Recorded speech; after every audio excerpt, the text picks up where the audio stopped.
today in Rich in Relationship. We're going to define partnership and how to build one that is true and lasting.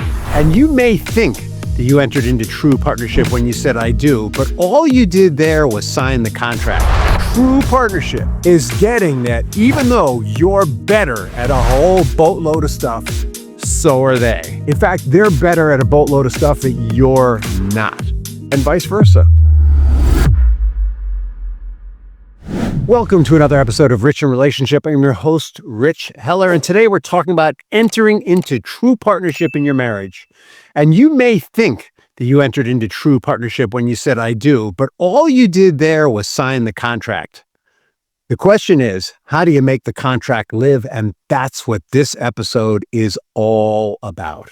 You know, most men enter marriage believing in the idea of partnership, but over time, many find themselves stuck in one of two extremes. They're either constantly trying to make her happy, or they're struggling against what feels like a constant fight for who's in control, who's going to pick the direction. In this episode, we're defining how to get past all that nonsense and learn to work together. And I want to be really clear that this is about principles of partnership. You may not have the tools. I may describe things to you that you know are true, but you're not sure how to execute them. And I'm going to remind you, that's why we're here, to help you find those tools. So you thought your marriage was supposed to be a partnership, but instead it feels like a constant power struggle. Well, guess what? You're not alone. Not at all. That's how many of us feel. Even worse, maybe you feel like there isn't a power struggle going on. Maybe you feel like you're just roommates. Like you just fight about who leaves the cap off the toothpaste or something like that. Well, if you're tired of feeling like a passive participant in your own marriage, or if you're tired of constantly fighting, whichever end of the spectrum you're on, there is another way. It's the P word we've been talking about. It's partnership. So what is this P word? What does it mean? Now, I'm going to tell you, I'm an expert in relationships, and every day I'm learning more and more what partnership is. The truth is, we are none of us born into the experience of partnership. We all come into this world as individuals. Sometimes there's twins, but there's two individuals fighting for the same resources. We all come into this world as individuals trying to figure out how to make what we have work and how to get others to help us to get what we want and need. And eventually, we might even figure out that helping them get what they want and need better helps us to get what we want and need. We might even figure out that if we sacrifice a little to help them get what they want and need, they'll sacrifice a little to help us get what we want and need. But partnership, that's like a high-level concept that we don't come into this world with. Partnership, true partnership, is getting that even though you're better at a whole boatload of stuff, so are they. In fact, they're better at a boatload of stuff that you're not, and vice versa. And you picked each other because you have complementary strengths. That's partnership. You got married, not just because you were in love. You fell in love with their complementary strengths. When you fell in love, quote unquote, which lasted for maybe 3 years if you were lucky, it's because they saw you for all of who you could be, a you didn't even imagine. They saw your real self. You were working towards some ideal, an idealized self that maybe your parents put on you, or maybe your school put on you, or your uncle, or your siblings, or your country. They saw the real you that was so much more than that self that the people around you have been trying to get you to become. And for the first time ever, you felt like huge. You felt bigger than you ever did before. And you fell in love with that experience. And so did they. That's what in love is all about. In love isn't just some happily ever after feeling. It is the basis for a marital contract. I want you to get this. Don't sit there and say to yourself, I wish I could go back there, because it's not supposed to be something you repeat. Some people fall in love, get divorced because they're not in love anymore, fall in love, get divorced because they're not in love anymore, because they don't understand that in love is the basis of a marital contract. And the basis is we are both strong in different areas. The basis is we see strengths in each other that each of us doesn't see in ourselves. The basis of that is we will help each other to grow as individuals, and through our relationship, we will bring children into this world and make the world a better place for them. That, my friends, is the basis of the marital contract and partnership. The mistake that we make when we get locked into conflict or when we go into parallel lives is we get transactional. We think because we're not in love anymore, we can't sacrifice. We think because we're not in love anymore, the feeling's gone. It's gotten hard. We're being challenged. Oh my God. The other part of in love is that we recognize in the other person that they will be the perfect yin to our yang when it comes to whatever unresolved emotions or limiting beliefs that we have. Because they see us as all we can be, we unconsciously get that they see the thing in us that is keeping us from becoming that. And part of the contract is we're going to help each other pull that thing out that's keeping each of you from becoming all of you who you are, from like discovering your purpose as individuals and together and go through it. But the problem is, or the challenge is, that your unconscious mind needs help that the other person hasn't been trained in, and vice versa. And then where we go is we're not in love anymore. That wasn't real. Sometimes it isn't real, by the way. Sometimes we fall in love with something that isn't actually there. That's another story. But most of the time, in most marriages, it is real. What we don't have is what we need to let go of old emotions, identify limiting beliefs, and let them go. But what does happen is the two people challenge each other. They push each other's buttons. They push each other's buttons to the point where they're either fighting all the time or they're avoiding fights and leading parallel lives. Many people experience parallel lives. And dudes, I'm going to talk to you. The reason why you're leading parallel lives is you have stopped taking the lead in your marriage.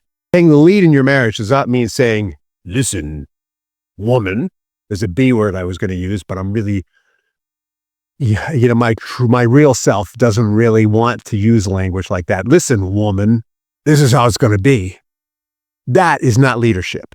That's bullying and dominance. And so when we're not in that space, we become transactional. And transactional is, I'm not going to do something for her unless she does it for me. And from the transactional lens, where we might even be is, she's not doing anything for me, so I'm not going to do anything for her. And even when she does something for you, you don't recognize it anymore because you're so into your victim state about what she hasn't done. What have you done for me lately? Transactional marriages are death. Transactional marriages are the road to constant buyer's remorse. Did you know that every time you buy something, you experience buyer's remorse? Did you know that? Well, transactional marriages, I gave this to get that, and I didn't get that. I gave my freedom to get someone who's going to support me in being all that I can be, and instead what I got was this. That's buyer's remorse, constant buyer's remorse and death of the marriage. You do not want to live in that space.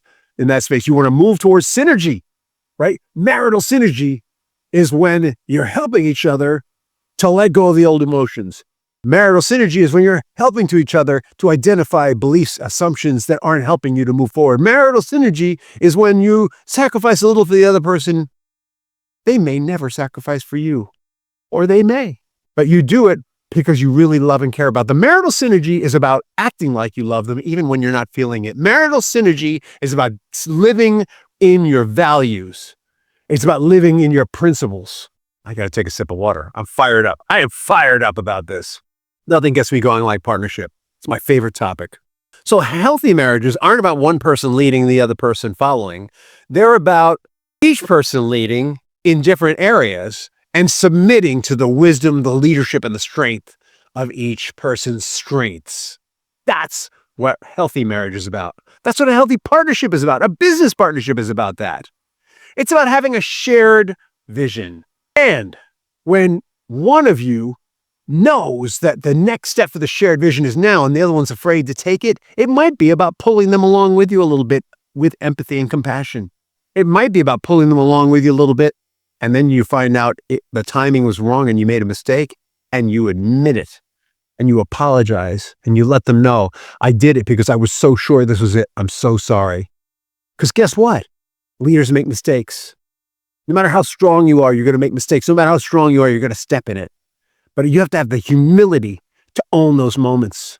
You have to have the humility to say, I was mistaken about that, but I'm learning from it.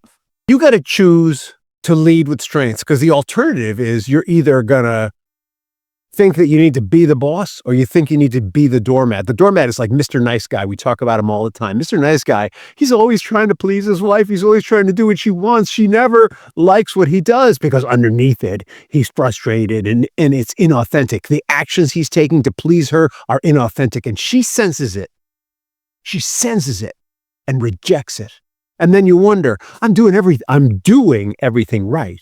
She's rejecting how you're being. The first step is to make sure that you're on the same page, you're going to the same place, and I'm not just talking about we want our kids to go to a good school, all right? I'm talking about what is your vision for when your kids are having kids? You need to start thinking about that now, brother and sister. Think about that now, because otherwise, when you get to them going off to college and the nest is empty, you might think your marriage is over. But if you're clear that the purpose of the marriage is not just to launch them, it's about having a foundation, an emotional and financial foundation for your children's children. If you're clear about that, you'll make it through the empty nest stage because you'll move on to the next thing together. If you're clear about that and you're building each other up so that you're growing as individuals, and you're both growing and developing in your business while your marriage is growing and developing and your children are growing and developing, you will be rocking it. If your marriage feels unbalanced, disconnected, or like it's a constant power struggle, you're not alone. Oh, you're far from alone. 50% of all marriages fail because of this. The other 50% who stay together, I would say maybe half of them have this going on. The other half, they're staying together because they think it's the right thing to do. True partnership is a skill, and it's one you can learn. Partnership isn't about power, it's about synergy. When you're both growing as individuals, when you're growing the relationship, when you're growing the family together, there's a synergy that happens. When you're both leading in your strengths and leaning into each other's strengths and allowing each other to lead in the situations in which you both have strengths, there's an incredible synergy. Things will happen that are beyond what either of you can do individually in tandem. Opportunities will open up in the world when you are in synergy. When two people share one mind, opportunities open for them in a way that cannot happen for just one individual. I gotta go scriptural for a second, right? God says, where any two are gathered together in my name, I am there. What that basically means is when two people are of one mind, it opens up the door to something bigger. You may not believe in God, that's okay. Just take it as a life principle. When two people are on the same page, it opens up possibilities that each person on their own can't open up individually. If you want to learn how to have a partnership, go to our website, richinrelationship.com. Check out the resources that we have there. We are looking at starting some men's group. They may already be starting as you're listening to this podcast. There will be wait lists for them.